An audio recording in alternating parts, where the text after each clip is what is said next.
Welcome to another episode of the Back to School Shootings podcast. My name is Dr. David Reedman. I'm the creator of the K through 12 school shooting database, and I author the weekly school shooting data analysis and reports Substack. For the episode today, we're going to talk about a topic that really dovetails with a previous conversation that I had with Dr. Jens Ludwig at University of Chicago and his best-selling book this year, Unforgiving Places, which was looking at the characteristics of gun violence over the last 5 decades in Chicago. So the paper today is a much more micro look at gun violence that is specific to schools. So this paper is, Are School Shootings a Unique Form of Violence? A comparison of the individual and contextual correlates of non-fatal school shootings and youth gun violence.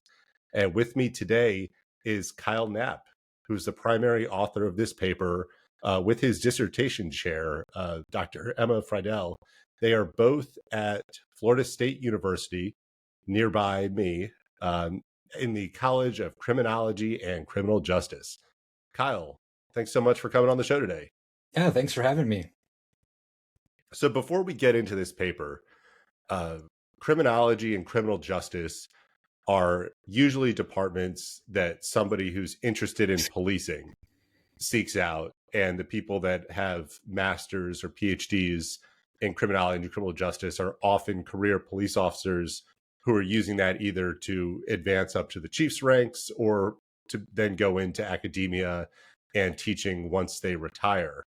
But there are also people that are not police officers who end up in these programs, and I'm always interested to see what about criminology and criminal justice really interested you, and how did you get here?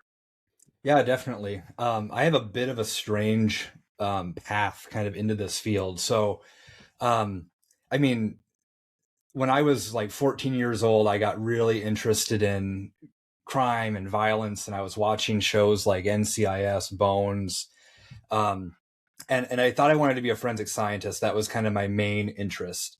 But I'm very squeamish. Like I don't like blood. I don't like flesh so, and so I went to undergrad actually, with forensic anthropology in mind. I went to Hamline University in St. Paul, Minnesota. I'm from northern Wisconsin. I'm actually in Wisconsin right now.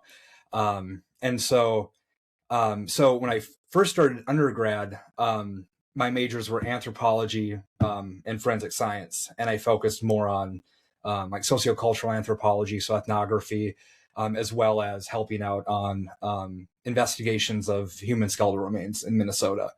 And so I really started there. And then I worked on a forensic case that I don't think I can say much about still. This would have been in maybe 2015 or 16. But it was an intimate partner homicide case that was somewhat high profile in Minnesota, a cold case. And after working on that case where we went out in the field and, we were looking for human remains, I started to think about violence in kind of a different way. Previously, I'd always thought of it through the lens of forensic science, more of an investigative lens, like something bad happens, and then I would show up with my professor at the time, and we would, try to figure out what happened, try to find the remains, and then kind of give the remains either their identity back or, assist with like prosecuting an offender. After I worked on that intimate partner homicide case, I was kind of like, okay, there were all these, when we were briefed on it, there were all these kind of red flags and things that people knew about. This person's friends knew that they were having marital issues. And so I started to get interested in prevention. Following that, I took a forensic psychology course at Hamline taught by Dr. Jillian Peterson. And one of my research collaborators. Yep. Yeah, I heard about that. Yep. And so when I took her course, I was like, okay, wow, this is really interesting. And I'd always been interested in like serial killers and stuff, but I'd always been told you can't really make a career out of studying them because there's so few profilers and that sort of thing. And so, but it kind of piqued my interest. And one of the books that she had assigned in that class, we had to pick like one of a number of books. And I picked Peter Langman's book on school shootings. And so I wrote like a little review of it or something. And then The following year, I added criminology as a major then because I was like, okay, I have some extra time. I had some space in my schedule. So I added criminology as a second major.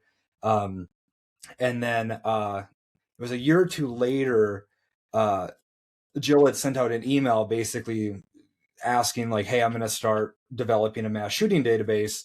And at that time it was, I don't have any money and looking for student volunteers.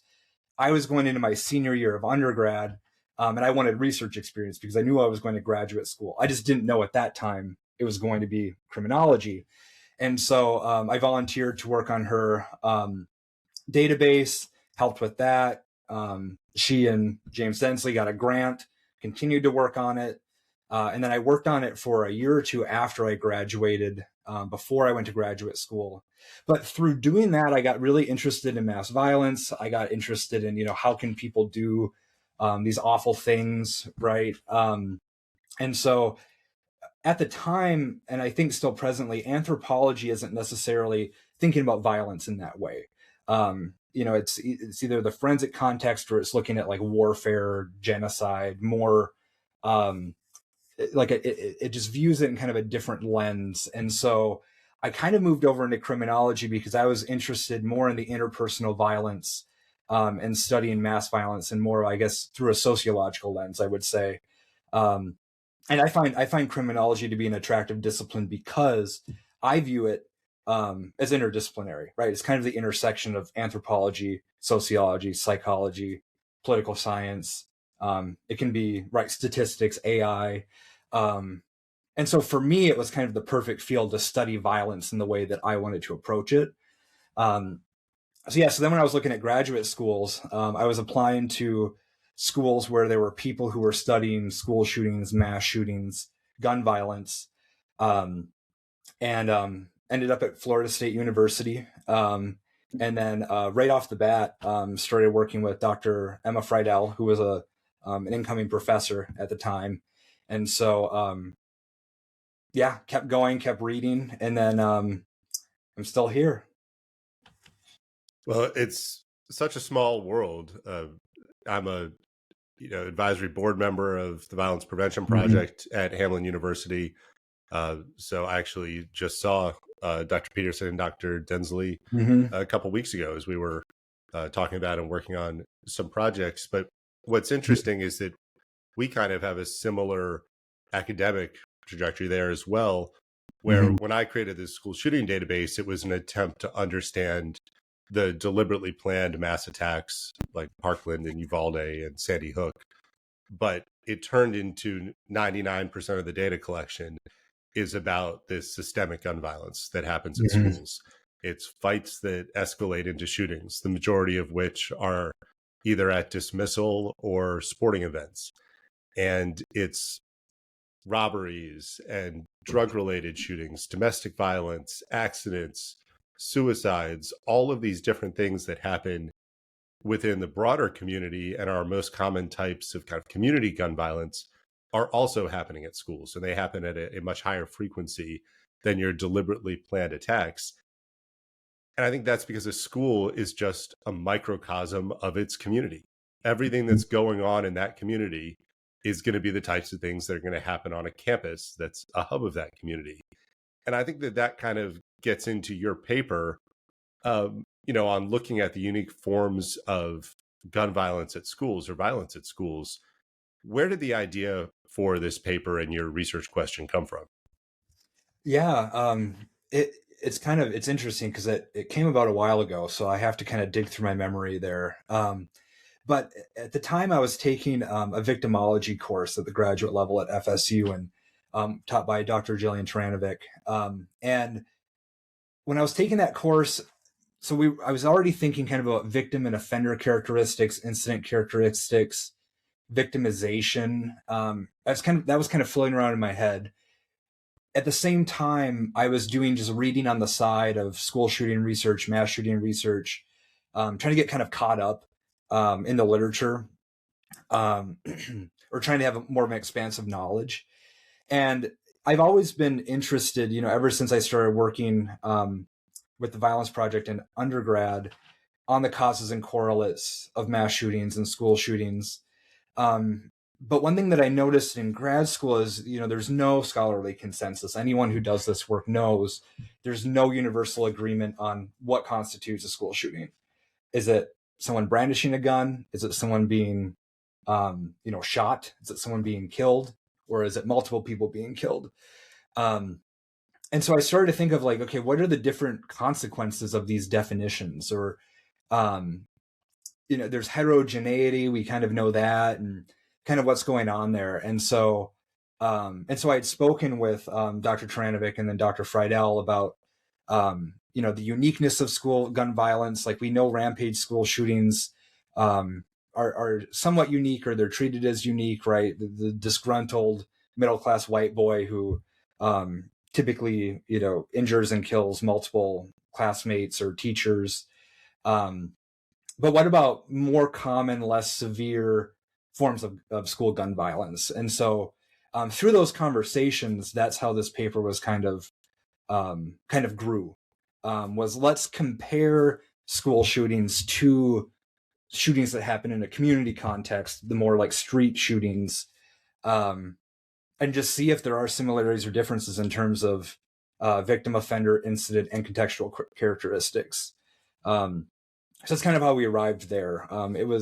It happened pretty quick, actually. It wasn't, this wasn't something that I kind of thought about for several years. It actually was something that happened pretty quickly, and then started cleaning data and was kind of off to the races. So, but yeah.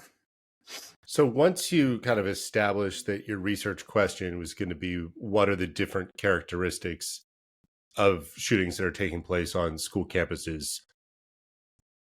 The K through 12 school shooting database is my effort to try to collect every single instance of a gun being fired.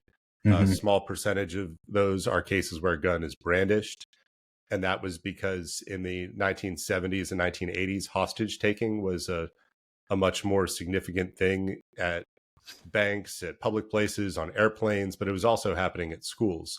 And there were these multi-hour hostage standoffs where an armed person or multiple armed people held a classroom hostage, but they were successfully negotiated. Well, if a shot's never fired, what do you really do with that kind of incident? So those were all of these things that I didn't know how to grapple with. So I just decided I'll make as many categories as possible. I'll make as many variables as possible, and I'll just collect all the incidents and let other people sort them. You also looked at a couple other data sources. So how did you ultimately arrive at the data that you needed to analyze for this paper? Definitely, yeah. And as you know too, there's many school shooting databases that are run by news organizations, nonprofits. And so I think sometimes if someone if there's anyone watching who wants to do this kind of research, it can be somewhat overwhelming of like, what data source do I use? The way to us, the data source was really driven by our research questions. So we wanted to compare shootings at schools to shootings in the community. And we wanted it to be a somewhat clean comparison. So we were looking for a data set that had both. And so often school shooting databases don't necessarily collect information on gang violence on the streets, right? And so NIBRS, the National Incident-Based Reporting System, published by the FBI, that data source was advantageous because we were able to do direct comparisons between school shootings or school gun violence and gun violence in the community, and have the variables be the same and the same time period. And so that's why we ultimately chose NIBRS. It's a bit of an like non-traditional way to examine school shootings. But again, we wanted to do those comparisons. And the other databases, they all have utility, right? They all have, especially the broader ones, I think, are interesting because you get more of the scope, right, of school gun violence. And so our database, right, we define a school shooting as aggravated assault with a firearm that occurs on school campus. So our data is tapping into a lot of the incidents that you have also collected, right, of brandishing or unsuccessful shootings. So yeah, that's kind of the nature of why we chose that, the nature of our sample, how we arrived at it. Yeah, and for people that want more background on either of those, in the show notes, I'll put two links to other academic papers. One is exploring the definitional differences with school shootings and mass shootings. So it's an entire paper just breaking down all of the different definitions and then what the implications are of those different definitions. And there's also a paper on uh, creating categories for the types of gun violence that happen on school campuses. And this is a broader community problem. And there's also a third link I'll drop in on a recent study of exposure on the walking routes to and from school for gun violence within communities in Chicago. So these are very complicated definitional questions and data questions to unpack. And there are lots of people thinking about these things because we don't really have clean ways to categorize them. Mm-hmm. So once you had your data source, what types of research methods did you kind of apply to this to start taking that data to answer your questions? Yeah, definitely. Our our paper uses a multi-level logistic regression, and so basically the way that we had thought through this was, in order to do this comparison, right? You could do this comparison in different ways. We were thinking, okay, let's make our dependent variable essentially, is a shooting, does it occur in a public context or does it occur in a school? So 0, 1, right? And then we used a logistic regression to essentially, right, compare those two categories to each other. And so again, it's a direct comparison. And then we set it up where the victim and offender information was aggregated to the incident level, right? So we have, like, for example, rather than doing like number of male victims, number of female victims, we had operationalized like victim sex as is it all males in the incident or at least one female? So we had to do some aggregation there to make it cleaner. And then we added in contextual variables, right? The correlates from the social disorganization literature. And so that was to see, we can compare victims and offenders, but also what kinds of places are these happening in, right? Are these happening in relatively disadvantaged neighborhoods, or are they happening in more economically advantaged neighborhoods? And part of our reasoning for that, to add that extra layer of complexity to the study, was there's this fundamental assumption in the literature and kind of among the public, right, that mass school shootings at least occur in suburban areas or more advantaged areas. And while I think academics know, right, are aware of the fact that there's school gun violence in urban communities, the rampage school shootings have kind of been symbolized with school gun violence broadly, even though while they're very, very horrible, right, they're tragedies, they deserve attention and study, they are quite rare. They have a very low base rate. And so so we were kind of thinking, let's assess that assumption as well, and have this study be somewhat a little bit more holistic than just looking at individual level characteristics. Let's add that contextual layer. And then we also control for like gun availability using CDC data, using a gun ownership proxy. And yeah, I'll wait to kind of get into the findings, but that's kind of how we set it up. So we had, I think we had a basically incident level, incidents nested within counties, nested within states. That was the setup of our analysis. And I think for non-academic listeners, you might hear, logistic regression or control variables and other things. And you might think like, oh, what's the purpose of that? That's just the stats jockeys, making numbers come out the way that they want them to come out. But can you just briefly explain like why you would take these different quantifiable variables and then what creating your regression model and having two different sets of models with your incident-based school shooting incidents and then also your community incidents, like why that's kind of a clean way uh, to quantify and analyze that data. Yeah, definitely. So, with logistic regression, we can compare basically the 0 category to the 1 category. So in our case, the 0 was public shootings. That was kind of our like reference category. And then school shootings were our 1 category. And so when we add these variables in, like offender sex, offender age, offender race, victim characteristics, whether there was an argument, whether there was gang involvement, when we add these other correlates or these other variables in the regression, it's directly comparing the school shooting to the public shooting on these different measures. And then we get a coefficient, in this case, an odds ratio.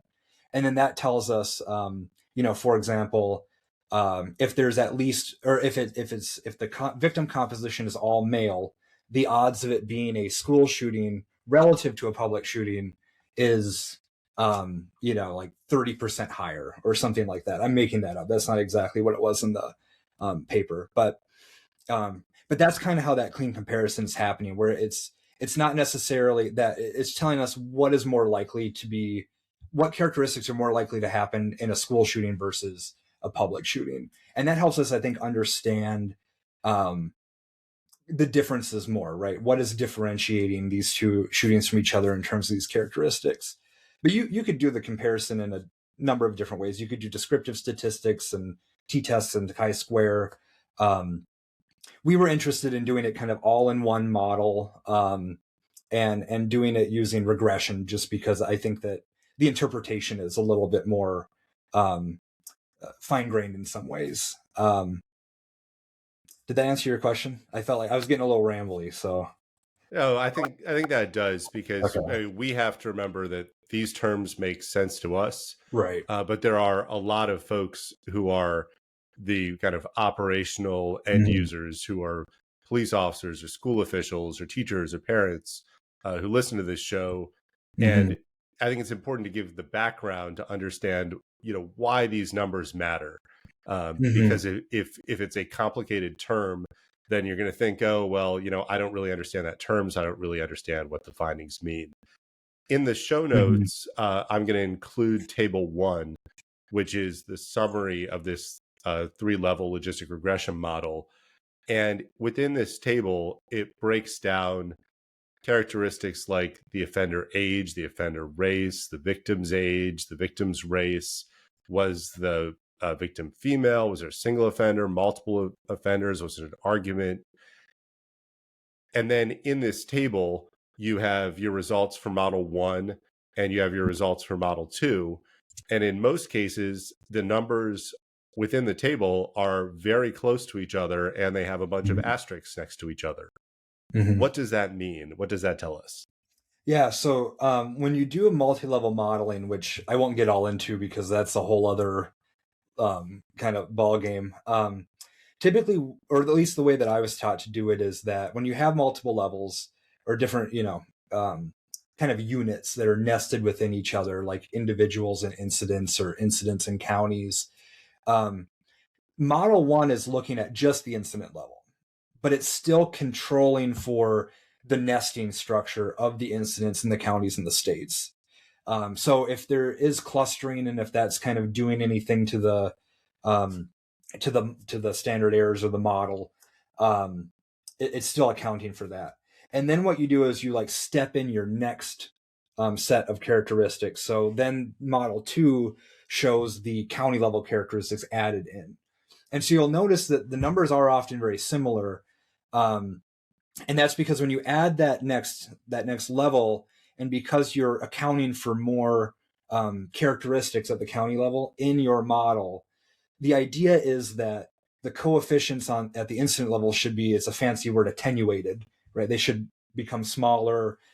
Something that was statistically significant, or something that we can say with some confidence that there's a relationship, that might go away. In this case, another thing too with doing a multi-level model is you can understand how much variation in the dependent variable is explained at each level. So basically, how much are these characteristics differentiating between public shootings and school shootings at each level? The most of the variation is explained at that incident level, right? Among those characteristics, the individual level characteristics and incident characteristics.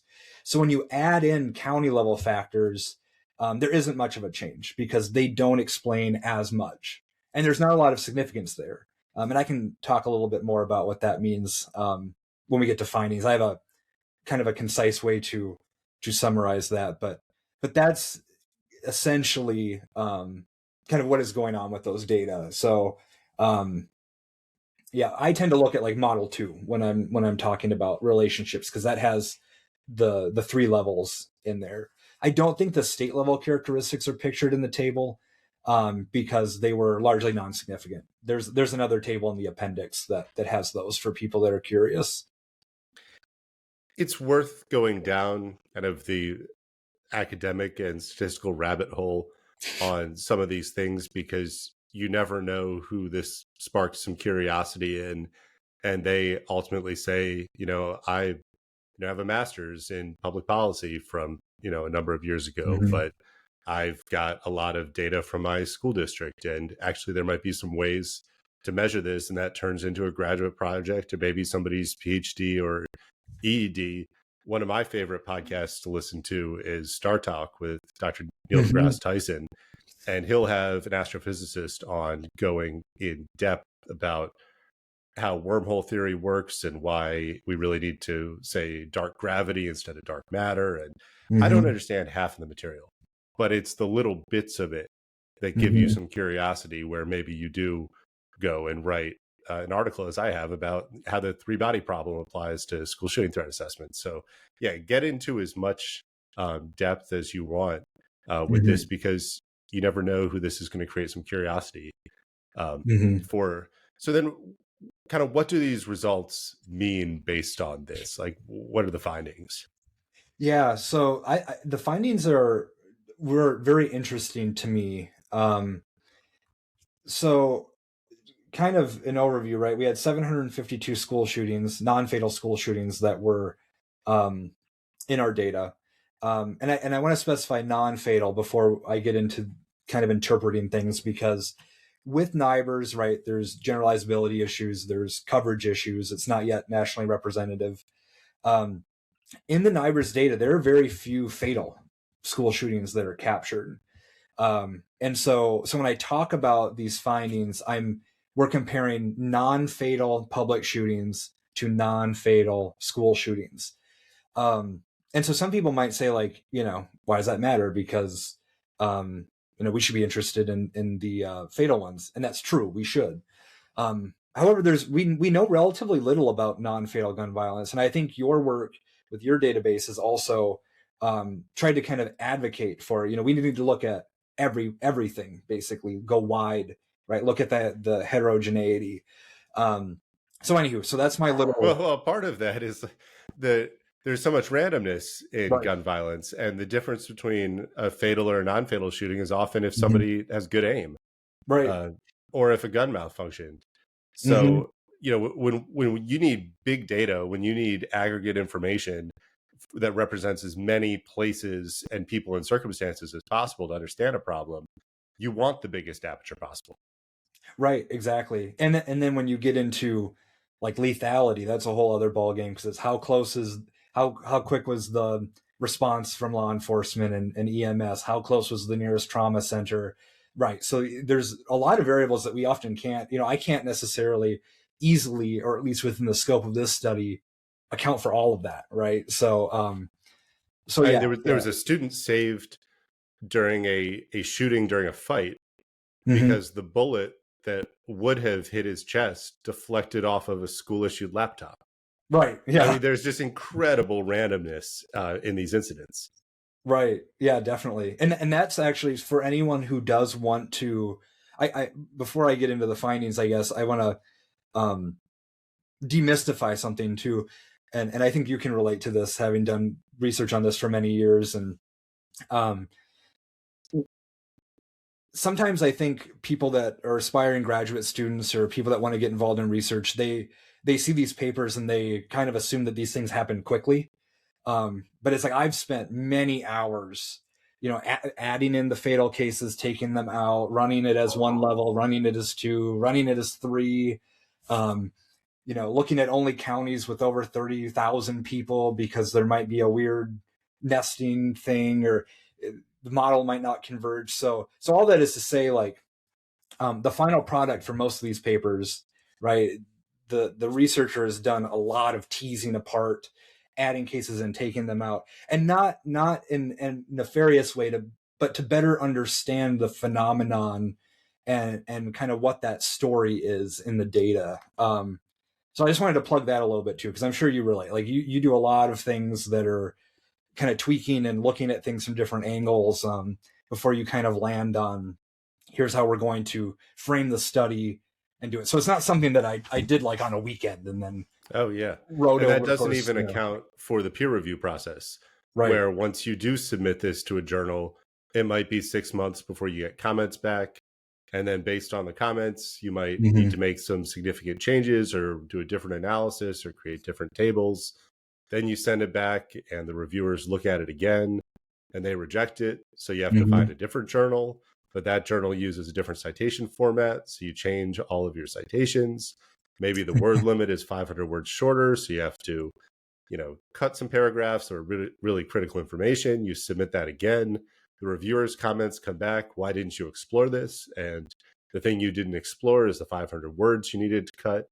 So needless to say, there's a reason I write on Substack primarily instead of peer-reviewed journals, because it's a pain in the butt to do, but it is an incredible accomplishment to get a paper like this out there. So what are some of these like key findings from this? Yeah, so the kind of big takeaways. So again, our question was, are school shootings a unique form of violence? We're looking at a form of school shooting that we have limited knowledge about. When we do the comparisons between shootings in a community context and those that happen at school, we find relatively minimal differences between the two, which is counter to the stereotype that school gun violence is represented primarily by rampage school shootings. Which again, I think many academics know this. It's more the public that often doesn't. And so when you hear a statistic like, there's 300 school shootings in a year or something like that, people think there's rampage shootings happening every day. But through our comparison, I mean, we found, non-fatal school shootings were more likely to involve younger offenders and victims. They were more likely to involve male victims without the presence of female victims, relative to having female victims in the incident. School shootings were more likely to involve lone perpetrators, right? They're not committed with friends or in a group context with co-shooters. And they were more likely to involve acquaintances, which is interesting, right? In terms of the victim-offender relationship. But that fits with violent crime in general, right? Is strangers rarely shoot each other. Right, exactly. Yeah, and right, that's a misconception too among the public that strangers are waiting to, right. Not that it doesn't happen, but it just happens far less than people perceive. But yeah, and then non-fatal school shootings are also less likely to involve interpersonal arguments, less likely to involve other crimes. So like you're committing a shooting and while you're robbing someone, or theft, and then a shooting happens immediately before or after. And non-fatal school shootings were less likely to be injurious, to have minor or serious injuries than public shootings. And so I say that there's minimal differences. If you look at the table, there are few asterisks, right? There's few significant differences. The way that Dr. Friedel and I kind of thought through these results, though, there are differences there. We kind of proposed that those differences are probably being shaped by the school context. So, if a shooting happens at a school, the odds are the offender and the victim are going to be younger, right? That's probably not surprising. Shootings that happen in a public context also involve adolescents, but they might be marginally older on average, right? They might be more like 17, 18, 19, 20, as opposed to, 16, 17 or 15, 16. the other interesting thing too is lone perpetrators, right? The school context might disrupt the kind of offending in groups, that group context that occurs more often in the streets, right? And that's probably due to monitoring at school, the measures that are in place for school security. I'm just kind of guessing, right? Well, something I've found from a paper that I've had sitting in peer review for a while, but I think is finally going to make it out there, is looking at 125 averted school shootings. And with actual deliberately planned attacks at schools, there have only been 3 that involved multiple perpetrators. But in our averted school shooting sample set, about 20% of them involve multiple perpetrators. And if you think about the pathway to avert a pre-planned plot, the more people that are involved and the more people that are talking about it, the greater chance there is that a classmate is going to overhear something, and then that classmate is going to provide a tip, which is how more than 80% of these averted attacks were stopped. They came from a tip. So if you just think about, if schools do, I think, a good job of engaging students, engaging staff members in alerting them to a problem. I mean, I see a dozen Google alerts every day for students that are arrested with guns at schools because somebody gave a tip that they had the gun. They didn't plan to shoot anybody that day, but if they got into a fight, that fight might have turned into a shooting because they had the gun. Right. If you have multiple people that are kind of planning a robbery or planning to, jump somebody in the bathroom, and multiple of them have guns, there's going to be an even higher likelihood that there's some sort of positive interaction that takes place to prevent that violence from happening, is my theory. Yeah, and I think there's conversations within the school shooting literature about the code of silence. I think we've all probably read about that, people that have read into these events, right? These ideas like, oh, there's these risk factors, but people don't say things. But when you do look at averted school shootings, or you look at threats, people that just threatened a school shooting and how it was reported, you do notice, I think the students are better than sometimes we give them credit for pointing out to someone, like, I got a weird, Snapchat message or that sort of thing. So I agree. I mean, I think schools do have, they're a somewhat controlled environment, right? There's more social control going on. There's more guardianship in a routine activities perspective. So those contexts are different. And I think while crime does occur in schools, that context probably shapes some of how it plays out, right? That's kind of how we're thinking through these differences. To me, these differences aren't necessarily between school shootings and public shootings pronounced enough to say, oh, school gun violence is completely unique from community gun violence in like a really fundamental way. There are these differences, and they're important to keep in mind when we're thinking about prevention and intervention. But it isn't, like if we think back to the stereotypes of rampage shooters, lone actor, disgruntled white boy in a suburban school, really the only stereotype that is supported among the school shootings in our sample is lone perpetrators, just that they acted alone. And like you said, I'm looking at completed school shootings. And so maybe the ones that did occur in groups, they were disrupted before and there was never a report to police made. So there's a couple things we don't know all of these little details per se from our data. That's the limitation of the data. It's information known to police. But these are kind of how we're thinking through it, and kind of teasing out what might be going on here. Another important finding too is there's virtually no significant differences between the two types of shootings at the contextual level. And I think that is, that's kind of propped up by prior research that is somewhat limited, but there have been some studies in the past that have started to look at context in school shootings, right? What kind of neighborhoods do they happen in? What kind of communities? And correlates like concentrated disadvantage, residential instability, racial ethnic heterogeneity, didn't differentiate between. So that kind of implies that school gun violence is happening in the same kinds of places that community gun violence is also happening, which is again somewhat challenging that fundamental assumption or that stereotype about rampage shootings. So I think that was another key finding of our study, was having that extra level in there.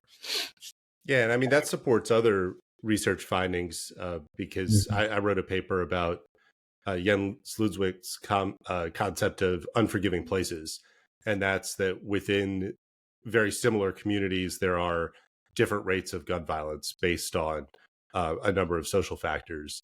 And I did a study of looking at schools that have had multiple shootings on campus. Mm.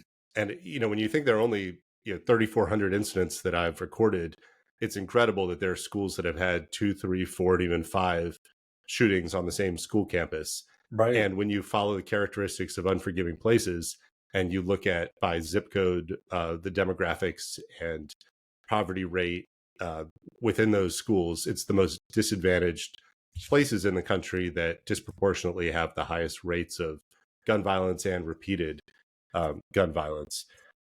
What I really liked about this paper, and it drives me crazy in a lot of academic literature, that you'll have all of this detail about the methods, data, and analysis, and then there's 2 3-line paragraphs at the bottom with the implications and the areas for future research. You have 3 pages of implications for research and policy.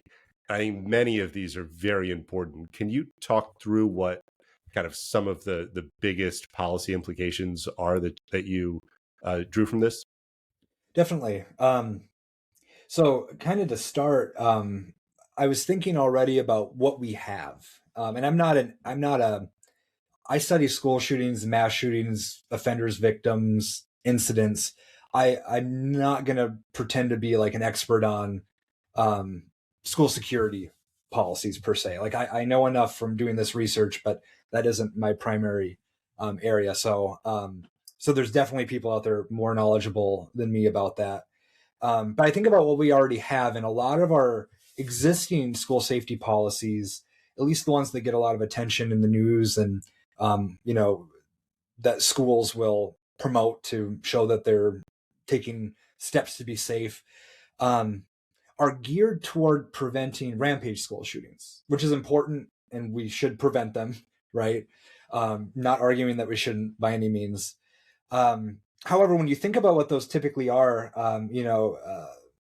metal detectors, I mean, people talk about like see-through backpacks. The question becomes, if there's school gun violence that's happening in the parking lot, at the entrance of the building, on the corner of campus, if it's happening between individuals that aren't students, but they're, coming to a football game and then getting into an argument, and then that escalates to where one male shoots another male. Or misses and hits 2 students in the bleachers. Right, exactly. Those sorts of incidents, it's questionable to assume that some of the things that we've developed to prevent rampage school shootings will have an effect on those. So the way that I was thinking of it was, okay, if there is some truth to this notion that school gun violence is community gun violence that might be kind of permeating the school context in one way or another in various fashions, we might also need to consider addressing social problems in neighborhoods or in communities. And so I think in the paper, I talk a little bit about, like gang outreach programs, or kind of the youth outreach for street youth. This would be more in urban contexts, probably. I think that that's something that we need to consider as a school gun violence prevention method, and not necessarily treat the school as separate from the community, or as separate as we maybe have in the past. And there's strong evidence supporting those programs. And, on their face, somebody might think it's shocking, but, what you do is, you find maybe a 20 to 22-year-old who's just been released from incarceration, who'd committed, gang-related shootings or violent crime or so on. So they have the street credibility, but they've been reformed by the criminal justice system. And you put that person into a school as a violence interrupter, because those 15 and 16 and 17-year-old kids that have an issue with each other or habitually carrying guns. They're not interested in talking to an adult. They're not interested in talking to a police officer, but that 21-year-old who's covered in tattoos, who just got out of prison, is somebody that they will listen to. So those community-based violent interruption programs happen, and they can either happen for no cost or a fraction of the cost of having a school police officer. And when you think about causes, like or theoretical perspectives that explain why we have community-based violence, you think about like cultural codes, for example, like those kind of unspoken rules that dictate when violence is permissible, when it's okay to use violence as a conflict resolution tool. A metal detector isn't necessarily going to address it. It's going to potentially detect a weapon and allow someone at the front of the school to confiscate it, or, it's not that it doesn't have any utility, but it's not necessarily going to get at, like you said, like a violence interrupter can try to socialize youth. This isn't how you solve conflict. This isn't how you cope with stress and strain. And so I think 100%, right? And I think that I don't think that those types of policies are necessarily what comes to mind, though, when we think school shootings, right?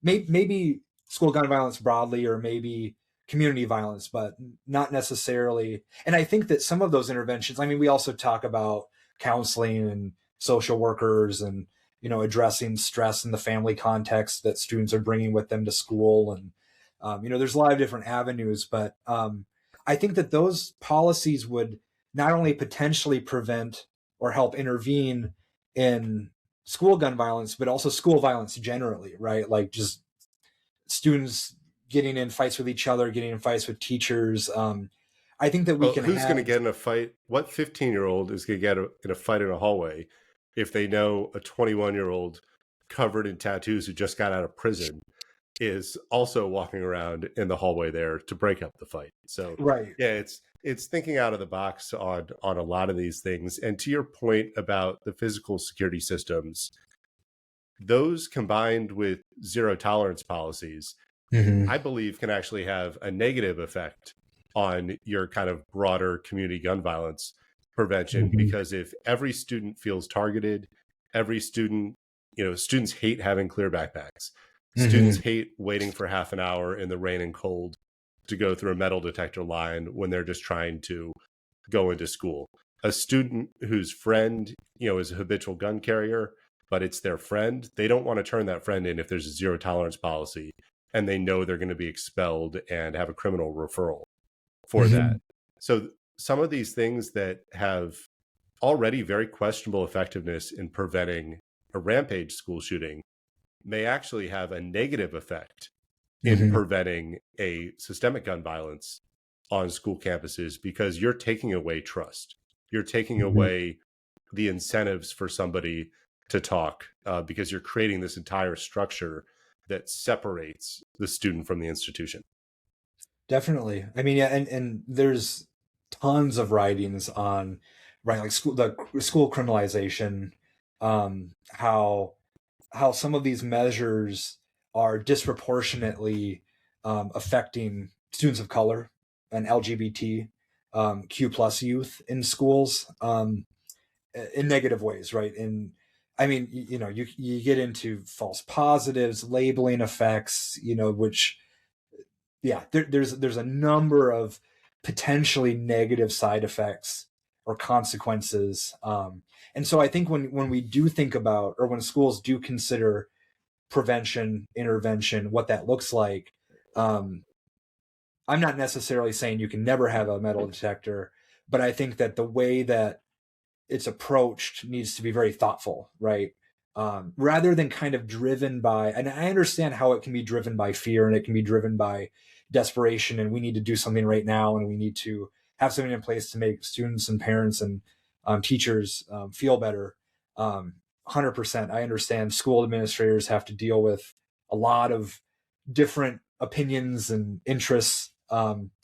But I think some of it is kind of, I think, at more of a micro level, I think that an individual school could also think about, okay, what kind of violence or crime are we having in our school district? And that's going to look different if you're a rural school. Like I grew up in a town of 2,000 in Wisconsin. We did have crime in the school, but it's probably far less frequent, and it probably looks very different than a school in the middle of St. Paul, Minnesota, which is, capital city, bigger, more urban area. And so some of it might be kind of tailoring, seeing what your crime problems are, but being mindful of the consequences and being mindful of what that impact will have on students and teachers and school culture as well, right? I can see where people like more of the outreach and interventionist professionals could help actually like strengthen a school's culture around safety and violence prevention. So, but I think that's kind of my approach to it, is taking more of a holistic approach that looks beyond even the school context, trying to address things at school. Another thing to point out too is you see those minimal differences. I couldn't control for, NIBRS doesn't have like a mental health variable, but when you look at the school or the youth violence literature, and then you look at the school shooting literature, even rampage school shootings, youth that engage in violence, going back to the literature in the 90s, mental illness is a correlate that often is talked about, not necessarily as a cause, but as a correlate. They talk about and how do you define mental illness too? Is diagnosed depression versus paranoid schizophrenia are very different. Right, exactly. And right now I think the prevalence rates for like the lifetime prevalence rates for mental illness is like 1 in 2 people in their life will meet criteria for a so right, like that's a whole other consideration, is not a like sole cause, but a lot of the correlates are somewhat similar.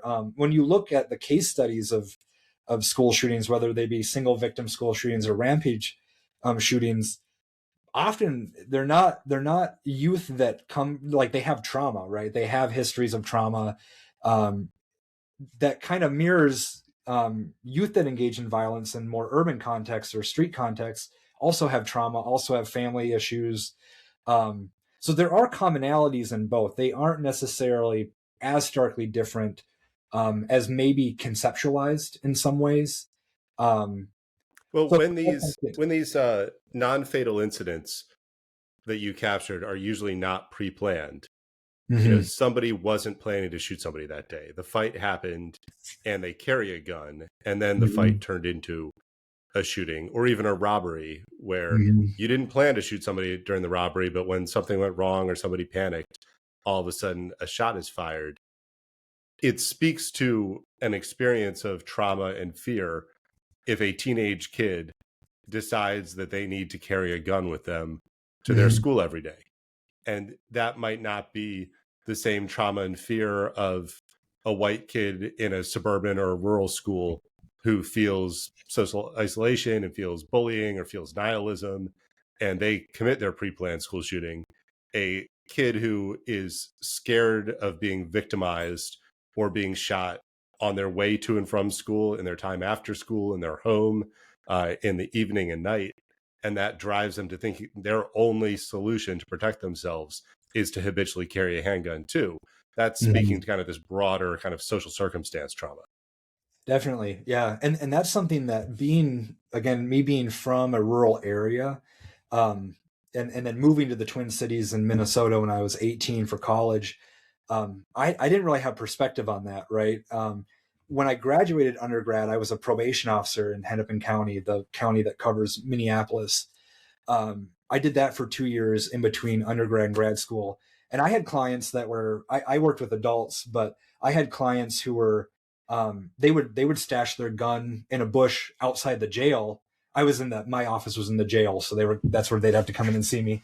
But they would stash their gun, meet with me, because they had to go through a metal detector, meet with me, go back out, grab their gun.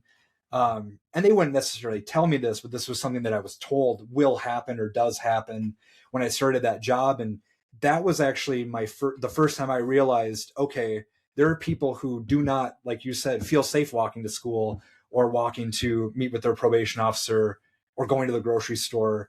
And so, right, it's kind of survival mechanism, right? It's how that kind of culture develops too, of needing to protect yourself. When is it permissible and when is it not? Um, these are all things that are relevant to school gun violence as well as community-based violence. My final question for you is, based on this research, what unanswered questions do you now have, and what do you think needs further exploration? Yeah, there's a lot. I'll be brief. So I think one question that I still have, and I think there's actually a study that recently came out, I think this year. I haven't gotten around to reading it yet, but it's on my list.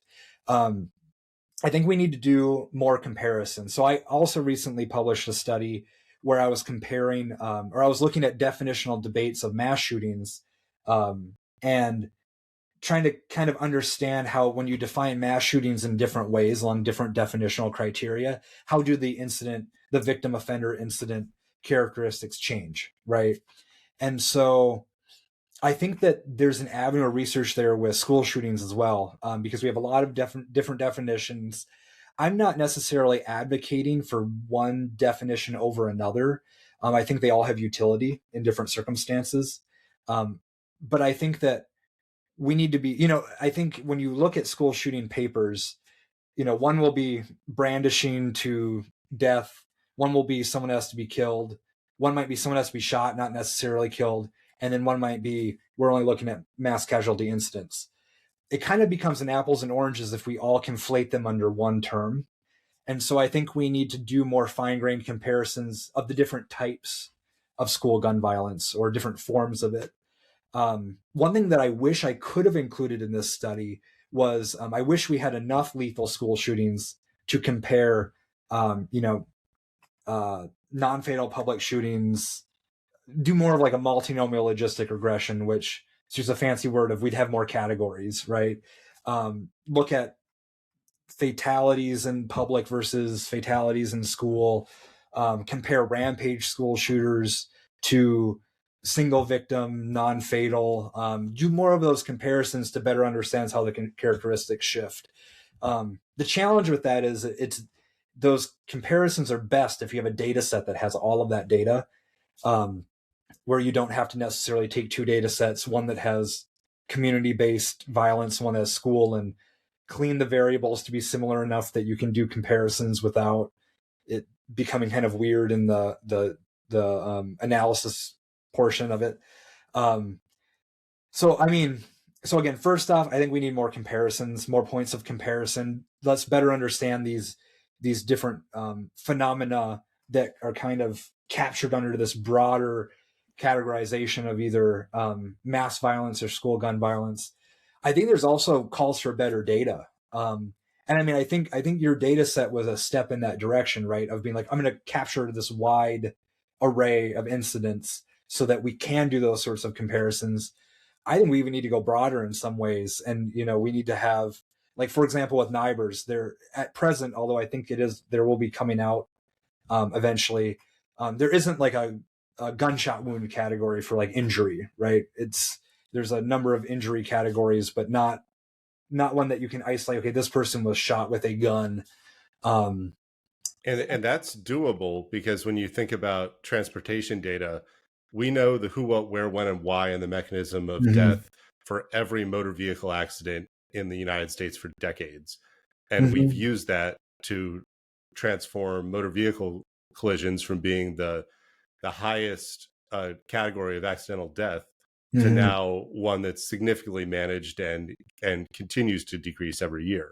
So Right. we took that data from highways, we affected policy with it, industry made changes, and driving in a vehicle is safer than it's ever been at any point in history. That's largely because of data collection, mandating data collection, and having standardized ways to analyze that information.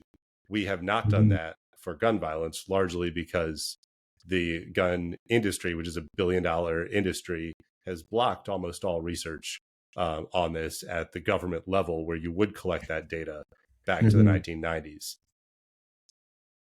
Yeah, definitely. Yeah, and that's why, it's maybe wishful thinking, but in an ideal world to me, we would have, a national level official data set that collects information on all gun violence incidents where we could more easily isolate, these different um, types of violence and compare them and better understand them. And um, yeah, I think another point of comparison too, that I can kind of end on, is looking at also, I mean, are there differences between K through 12 and college and university shootings? I don't know. There's been a few rampage shootings at Well, college. luckily, that's a new violence prevention project data set. Oh, Is really? we created? There's now a higher ed homicide Mm, database data set, and then taking the K through 12 school shooting database and using that to derive a K through 12 homicide database. So there right. now is a newly coded set of data that is equivalent for both K-12 and higher ed homicide incidents only. Yeah, that's awesome to hear. I didn't know about that yet. But I think that's especially relevant. There was a school shooting at FSU last year, and so that was something that got me thinking too about how are things similar or different between K-12 and college and university. They could be very similar, but college and university, the context of the space is different too. It's not as highly controlled in terms of students have to be in their chairs when the bell rings.